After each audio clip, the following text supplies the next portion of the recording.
les vacances, les vacances de nos enfants, trop longues, les journées à l'école, trop longues, et puis d'autres sujets. Les jeux vidéo, faut-il interdire les jeux les plus violents? Ça fait beaucoup réagir. Julien Gall avec Bastien Dufour.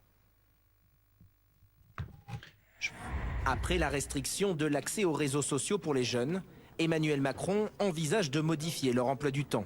Le président de la République propose de réduire les journées de cours ainsi que les vacances d'été. Il faudrait aller vers des journées plus courtes pour nos collégiens, sans doute commencer un peu plus tard le matin, et pour nos collégiens et nos lycéens, sans doute commencer un peu plus tard le matin, avoir des journées qui finissent plus tôt. Et la contrepartie, c'est sans doute d'avoir des vacances plus courtes. On pourrait reprendre un peu plus tôt au mois d'août, on pourrait partir un peu plus tard en vacances. Le chef de l'État estime que des journées plus courtes favoriseraient la possibilité de pratiquer du sport et des activités culturelles pour les élèves.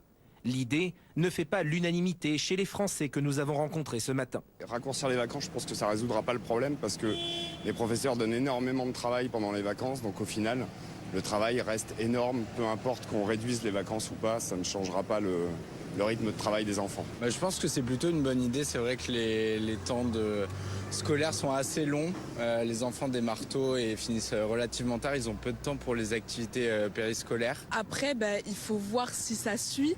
Parce que c'est vrai que le niveau aussi, il baisse de plus en plus. Donc à voir si au niveau des cours, ça peut se compenser. Fin novembre dernier, la Convention citoyenne sur les temps de l'enfant proposait déjà que les cours ne commencent pas avant 9 h au collège et au lycée.